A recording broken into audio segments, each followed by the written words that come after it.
Hello all, ಎಲ್ರಿಗೂ ನಮಸ್ಕಾರ. Welcome back to Harsha ರಂಜಿತಾಸ್ world YouTube channel. ಎಲ್ಲರೂ ಹೇಗಿದ್ದೀರಾ? ನಾನಂತೂ ತುಂಬ ಚೆನ್ನಾಗಿದ್ದೀನಿ. ನೀವು ಚೆನ್ನಾಗಿದ್ದೀರಾ ಅಂತ ಭಾವಿಸ್ತೀನಿ. ಈ ದಿನ ತುಂಬ ಸ್ವೀಟ್ ಕ್ರೇವಿಂಗ್ ಆಗ್ತಾಯಿತ್ತು, ಏನಾದರೂ ತಿನ್ನಬೇಕು ಅಂತ. ಹಾಗಾಗಿ ಸೇಮಿಯಾ ಪಾಯಸ ಮಾಡೋಣ ಅಂತ ಡಿಸೈಡ್ ಆದೆ. ತೆಲುಗಲ್ಲಾದರೆ ಸೇಮಿಯಾ ಪಾಯಸ ಅಂತಾರೆ, ಕನ್ನಡದಲ್ಲಿ ಶಾವಿಗೆ ಪಾಯಸ ಅಂತ ಕರಿತೀವಿ. ಹೇಗೂ ಪ್ರಿಪೇರ್ ಮಾಡ್ತಾ ಇದ್ದೀನಲ್ಲ, ಹಾಗೆ ಯೂಟ್ಯೂಬ್ ಚಾನಲಲ್ಲಿ ಅಪ್ಲೋಡ್ ಮಾಡಿದ್ರೆ ಇನ್ನೂ ತುಂಬ ಜನಕ್ಕೆ ಹೆಲ್ಪ್ ಆಗುತ್ತೆ ಅಂತ ನನ್ನ ಸ್ಟೈಲಲ್ಲಿ ಯಾವ ಥರ ಈ ಸೇಮಿಯಾ ಪಾಯಸ ಮಾಡ್ತೀನಿ ಅಂತ ತೋರಿಸ್ಕೊಡ್ತೀನಿ ಬನ್ನಿ. ಮೊದಲಿಗೆ ಫಸ್ಟು ಒಂದು ಸ್ಟವ್ ಮೇಲೆ ಪ್ಯಾನ್ನ ಇಟ್ಕೊಂಡು ಫಸ್ಟು ಡ್ರೈ ಫ್ರೂಟ್ಗಳನ್ನೆಲ್ಲ ತುಪ್ಪ ಹಾಕಿ ಚೆನ್ನಾಗಿ ಫ್ರೈ ಮಾಡ್ಕೊಂಡಿದ್ದೀನಿ.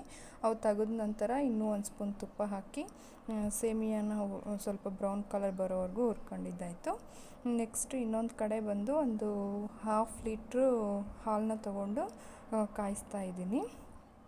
ಮುಂಚೆನೇ ಸ್ವಲ್ಪ ಫ್ರೈ ಮಾಡ್ಕೊಂಡಿದ್ವಲ್ಲ ಈ ಸೇಮಿಯಾನ, ಅದು ಚೆನ್ನಾಗಿ ಬ್ರೌನ್ ಕಲರ್ ಬಂದ ನಂತರ ಹಾಲು ಕಾಯಿಸಿಟ್ಕೊಂಡಿದ್ನಲ್ಲ ಅವನ್ನ ಹಾಕ್ತಾಯಿದ್ದೀನಿ. ಆ್ಯಕ್ಚುಲಿ ನಾವು ಕಮ್ಮಿ ಕ್ವಾಂಟಿಟಿಯಲ್ಲಿ ಮಾಡ್ತಾಯಿದ್ರೆ ಈ ಥರ ಬರೀ ಹಾಲು ಹಾಕಿದರೂ ಸರಿ ಹೋಗುತ್ತೆ.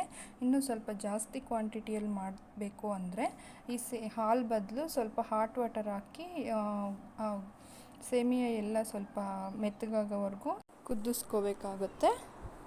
ನಾನು ಇಲ್ಲಿ ಕಮ್ಮಿ ಕ್ವಾಂಟಿಟಿಯಲ್ಲಿ ಮಾಡ್ತಿದ್ದೀನಲ್ಲ, ಹಾಗಾಗಿ ಬರೀ ಹಾಲನ್ನ ಮಾತ್ರ ಹಾಕಿ ಮಾಡ್ತಾಯಿದ್ದೀನಿ. ನನಗೆ ಪಾಯಸದಲ್ಲಿ milk and dry fruits content ಜಾಸ್ತಿ ಇದ್ದರೆ ತುಂಬ ಇಷ್ಟ ಆಗುತ್ತೆ. ಹಾಗಾಗಿ ಬರೀ ಹಾಲು ಹಾಕಿ ಮಾಡ್ತಾಯಿದ್ದೀನಿ. ಈ ಥರ ಚೆನ್ನಾಗೇ ಕುದಿಸ್ಕೋಬೇಕಾಗುತ್ತೆ, ಒಂದು 5 to 10 ಮಿನಿಟ್ಸ್ವರೆಗೂ. ಒಂದು ಹದಕ್ಕೆ ಸೇಮಿಯಾ ಮೆತ್ತಗಾದ ನಂತರ ಇಲ್ಲಿ 2 ಕಪ್ಸ್ ನಾನು ಸೇಮಿಯಾ ತೊಗೊಂಡಿದ್ದೆ, ಹಾಗಾಗಿ 1 ಕಪ್ ಅಷ್ಟು ಶುಗರ್ ತೊಗೊಂಡಿದ್ದೀನಿ. 1 ಕಪ್ಗಿನ್ನ ಸ್ವಲ್ಪ ಕಮ್ಮಿ ಕ್ವಾಂಟಿಟಿನೇ ತೊಗೊಂಡಿದ್ದೀನಿ. ಇನ್ನು ಶುಗರ್ ಆ್ಯಡ್ ಮಾಡಿ ಇನ್ನೂ ಸ್ವಲ್ಪ ಹೊತ್ತು ಕುದಿಸ್ಬೇಕಾಗತ್ತೆ. ನಿಮಗೂ ಯಾವಾಗಾದರೂ ತುಂಬ ಸ್ವೀಟ್ ಕ್ರೇವಿಂಗ್ ಆಗ್ತಾಯಿದೆ ಅಂದ್ಕೊಳ್ಳಿ, ಆವಾಗ ಸಿಂಪಲ್ಲಾಗಿ ಒಂದು 15 to 20 ಮಿನಿಟ್ಸಲ್ಲಿ ಆಗುವಂತಹ ಸೇಮಿಯಾ ಪಾಯಸನ ಚೂಸ್ ಮಾಡಿಕೊಂಡ್ರೆ ಸಖತ್ ಟೇಸ್ಟಿಯಾಗಿರೋಂತಹ ಸೇಮಿಯಾ ಪಾಯಸನ ಪ್ರಿಪೇರ್ ಮಾಡಿ ತುಂಬ ಇಷ್ಟಪಟ್ಟು ತಿಂತಾರೆ ಮನೆಯಲ್ಲಿರೋರು ಕೂಡ. ಹಾಗೆ ಯಾರೆಲ್ಲ ಈ ಹರ್ಷ ರಂಜಿತಾಸ್ ವರ್ಲ್ಡ್ ಯೂಟ್ಯೂಬ್ ಚಾನಲ್ನ ಫಾರ್ ದ ಫಸ್ಟ್ ಟೈಮ್ ನೋಡ್ತಿದ್ದೀರೋ ದಯವಿಟ್ಟು ಸಬ್ಸ್ಕ್ರೈಬ್ ಮಾಡ್ಕೊಂಡು ನೋಡಿ. ನೀವು ಮಾಡ್ಕೊಳ್ಳೋಂತಹ ಸಬ್ಸ್ಕ್ರೈಬಿಂದ ನಾನು ಹಾಕುವಂತಹ ವೀಡಿಯೋಸು ಮೊದಲ ಬಾರಿಗೆ ನಿಮಗೆ ಬರುತ್ತೆ ನೋಟಿಫಿಕೇಷನ್ ರೂಪದಲ್ಲಿ. ನೋಡಿ, ಸೇಮಿಯಾ ಎಲ್ಲ ಒಂದು ಹದಕ್ಕೆ ತುಂಬ ಚೆನ್ನಾಗೇ ಕುದೀತಾ ಇದೆ. ಇನ್ನು ಒಂದು ಸ್ಪೂನಲ್ಲಿ ತಗೊಂಡು ಚೆಕ್ ಮಾಡಬೇಕು ಒಂದು ಹದಕ್ಕೆ ಬಂದಿದೆಯೇ ಇಲ್ಲ ಅಂತ. ನೆಕ್ಸ್ಟು ಇಲ್ಲಿ ಸ್ವಲ್ಪ ಪವರ್ ಕಟ್ಟಾಗಿತ್ತು, ಹಾಗಾಗಿ ಸ್ವಲ್ಪ ಕಲರ್ ಡಿಮ್ಮಾಗಿ ಬರ್ತಾಯಿದೆ, ಏನು ಅಂದ್ಕೋಬೇಡಿ. ಇನ್ನು ಕುದೀತಿರೋಂತಹ ಸೇಮಿಯಾ ಪಾಯಸಗೆ ನಾನು ಸ್ವಲ್ಪ ಇಲಾಚಿ ಪೌಡರ್ ಸೇರಿಸ್ತಾ ಇದ್ದೀನಿ. ಇಲಾಚಿ ಪೌಡರ್ ಆ್ಯಡ್ ಮಾಡಿದ ನಂತರ ಒಂದು 3 ಮಿನಿಟ್ಸ್ ಕುದಿಸ್ಕೊಂಡೆ.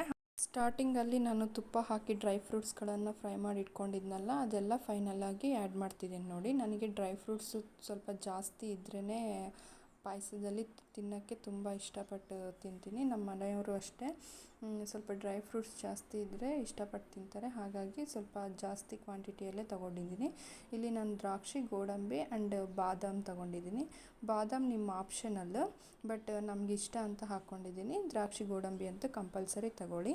ಇನ್ನು ಎಲ್ಲ ಆ್ಯಡ್ ಮಾಡಿದ್ದು ಆಯಿತು.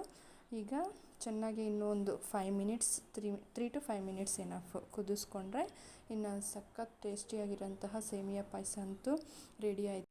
ಅದನ್ನು ಒಂದು ಬೌಲ್ಗೆ ಟ್ರಾನ್ಸ್ಫರ್ ಮಾಡಿಕೊಂಡು ಇನ್ನು ಟೇಸ್ಟ್ ಮಾಡೋದೇ. ಟೇಸ್ಟ್ ಅಂತೂ ಅಲ್ಟಿಮೇಟ್ ಆಗಿತ್ತು. ನಮ್ಮ ಮನೆಯಲ್ಲಿ ತುಂಬ ಇಷ್ಟಪಟ್ಟು ತಿಂದರು. ನೀವು ಮನೆಯಲ್ಲಿ ಒಂದ್ಸತಿ ಟ್ರೈ ಮಾಡಿ, ತುಂಬ ಇಷ್ಟಪಟ್ಟು ತಿಂತಾರೆ. ಹಾಗೆ ಯಾರೆಲ್ಲ ಈ ಹರ್ಷ ರಂಜಿತಾಸ್ ವರ್ಲ್ಡ್ ಯೂಟ್ಯೂಬ್ ಚಾನಲ್ನ ಫಾರ್ ದ ಫಸ್ಟ್ ಟೈಮ್ ನೋಡ್ತಿದ್ದೀರೋ ದಯವಿಟ್ಟು ಸಬ್ಸ್ಕ್ರೈಬ್ ಮಾಡ್ಕೊಂಡು ನೋಡಿ. ಹಾಗೆ ಫ್ರೆಂಡ್ಸ್ ಆ್ಯಂಡ್ ಫ್ಯಾಮಿಲಿ ಮೆಂಬರ್ಸ್ಗೆ ಶೇರ್ ಮಾಡಿ. Finally thank you so much for watching.